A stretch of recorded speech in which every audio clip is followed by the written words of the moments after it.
Welcome back, everyone. My name is Deltneed, and today we're going to be addressing the big elephant in the room in the SimpleRockets community. Jundroo is no longer developing SimpleRockets 2. You heard me right. In fact, most of you are already aware of this. SimpleRockets 2 is no longer the name of the game that Jundroo has been developing for the past 6 years now.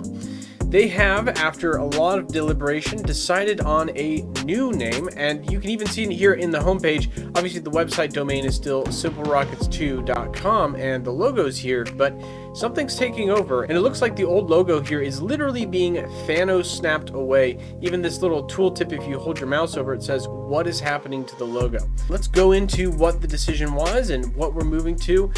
Here we have a post from our fearless leader, Andrew Garrison, the head developer for Jundroo. After 6 years of hard work and commitment, what began as a simple rocket simulator has become a sophisticated aerospace sandbox in which you can bring to life anything you can imagine, from rockets, airplanes, and cars to entire planets.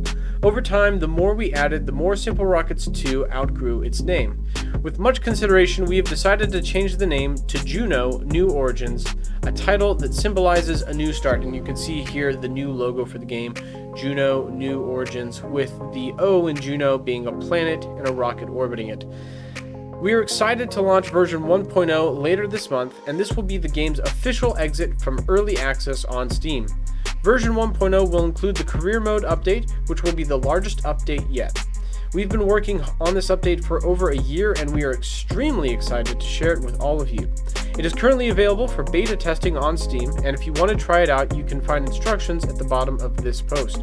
We're working as hard as possible to get this update out on all platforms, but it's possible the mobile release will be delayed until the next month. There will be a small update rolling out very soon to change the name.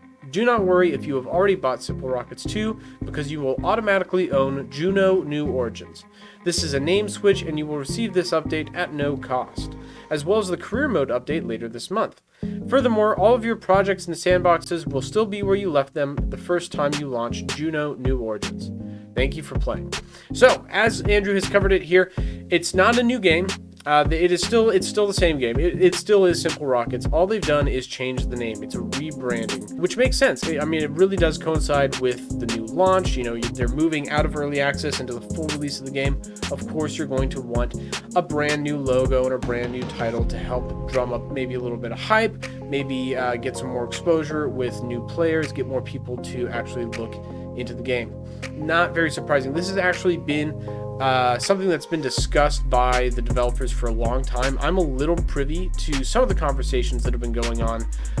There were several group chats in Discord where the idea of changing the name was bounced around between some of the developers, some of the moderators of the now Juno Discord server, and some of the just major players and content creators, where they kind of pulled us just like a very informal polling of what our opinions were on the name. Personally, when they asked, I had said that I was more comfortable with, and I enjoyed SimpleRockets 2 as a name. And looking back at it, I definitely think I had said that because it was what I was familiar with. What's really interesting is they had done a bunch of market research on this. So they put out a poll to ask what people thought about the new name. You know, this has been publicly known for a long time as well. With over 688 votes, the most popular name, just from the raw data from the votes, was SimpleRockets 2. Juno New Origins wasn't even the most popular out of the other names that were, in this poll. So, of the people who responded to this poll, SimpleRockets 2 was the most popular name. The problem with that poll, and something that they actually acknowledged when they did this poll, is that there was going to be inherent bias because they were polling SimpleRockets 2 players who were already familiar with the name, who were used to it and accustomed to it, and people tend to be adverse to changes, so it wasn't surprising that the status quo and keeping the name SimpleRockets 2 was unpopular. I didn't even like it. The other thing they did, they ran a bunch of targeted ads on Reddit.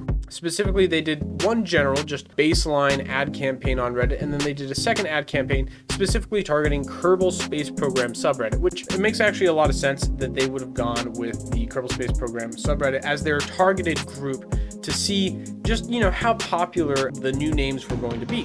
Looking at the data here, the bottom half of this chart is the untargeted ads to the just general Reddit ads.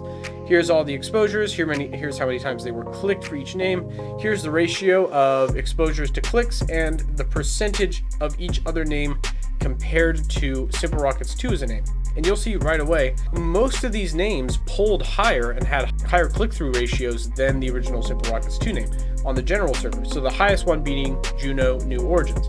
And then in the targeted ads, with SimpleRockets 2 again being the baseline, once again, the name that polled twice as well as SimpleRockets 2 was Juno New Origins. So that tells the development team, that tells Jundroo, hey, if we're going to name a game, this name is twice as effective at getting people who are interested in space and technology to click on it than our current name. So that's absolutely not surprising at all. Juno New Origins, 199% better than SimpleRockets 2 with a click-through ratio of 1.22%. That's actually very high. Not surprising given that it's a targeted ad and in a subreddit where people would inherently be interested, but definitely a better performance here than the SimpleRockets 2 name. So really, this isn't a surprise at all. Personally, I wasn't a huge fan of the name change at the time, but now that we're here and we have the new logo and it's actually a thing, I like it. I really do think this is a good direction. I think it's a good move. It makes sense for Jundroo. You know, the success of this game depends on new players buying the game. Jundroo is not going to continue to develop a game that's no longer selling. So the name change as an attempt to get more people to buy the game absolutely makes sense.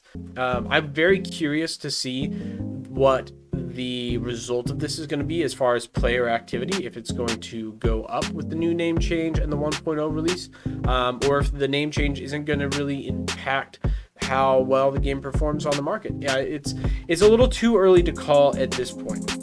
Now, as I'm sure you are all aware of, and if you've already seen the video I released yesterday, the SimpleRockets 2 career mode is out for beta, as I read in that forum post earlier, and they have added a ton. So I did an actual playthrough, and I'm going to continue to play through the career mode on my channel as a separate series. But I wanted to sit here and talk a little bit about the career mode updates as well, and some of the things that gone into this, particularly the tech tree. Now, the tech tree probably is one of my favorite things in how they executed it. You know, for a career mode, you're gonna have to have contracts that make sense. You're gonna have to have money and all that. But the tech tree, I think they really, really well executed. Because there's two types of things that you unlock in the tech tree. You unlock new parts, but SimpleRockets 2 doesn't have a huge part list. Kerbal Space Program has a massive part list, literally hundreds and hundreds of parts, but you can't customize those parts very well. There's some small tweaks you can make, but you can't really, customize them, not to the full extent that you can with SimpleRockets 2. With procedural engines and just the different size fuel tanks and everything, there's so much customization in SimpleRockets 2, it would be hard to set up a tech tree to unlock it in a way that makes sense for a game. But I think they've done a really, really good job with this tech tree. So there's two kinds of things you'll see in these tech nodes. You'll see an actual engine type or a part type. So like in this one here, this screenshot example, the monopropellant engine type. The whole engine system in SimpleRockets 2 is entirely procedural. So you're unlocking a new category of engine in this procedural system. You're unlocking a new type of nozzle. You're unlocking this pre-made engine here at the bottom, this actual pre-made part. And then other tech nodes will have like increases the maximum size or increases the maximum length of a bell. All these different features that you can tweak a little bit with the procedural engines. It starts you out very limited in how much you can change and how much you can actually adjust your engines, and then as you progress, it opens up those sliders and lets you really take control of the things you're building, which I think is a very well executed way to do a tech tree, especially given the nature of SimpleRockets 2 and how it's different from Kerbal Space Program. The other thing is the new UI. I think the new UI they really nailed it. It's still very familiar. The in-game UI has not changed much at all. It's still got the same themes, but the menu looks a lot better. I definitely think well executed there. The other thing that I really like is the Juno Village. If you've played the career mode at all or just played the new version, even on the sandbox you can use it. The Juno Village is actually really well put together. It's been in the game for some time now, but it wasn't a set location that you could launch from as a default. You actually had to go find it. But now that it's a new launch location, it's got the launch pad, the runway, all the buildings, with all the lights. I think they did a very good job with this village. It's very pretty. It's a lot of fun. There's a couple of really fun contracts that allow you to race down the city streets. I think it's really well done. I highly encourage you to go out and buy the game if you don't already have it. If you haven't, play it. It's a lot of fun. You don't have it, you don't want to buy it, then hey, you can watch my career mode series that I'm going to be doing. You can watch me and enjoy it vicariously through me. Thanks so much for watching, everyone. What do you think about the new name change and the logo? Are you a fan of the new changes, or did you prefer it when it was just called SimpleRockets 2? Go ahead and let me know what your opinions are in the comments below. And if you'd like to support the channel, go ahead and give this video a like and subscribe, and go ahead and hit that notification bell. Hitting that notification bell makes sure that you get notified whenever I release new videos to the channel, and it helps you help me make the channel grow. Thanks so much for watching, guys, and I will see you in the next video.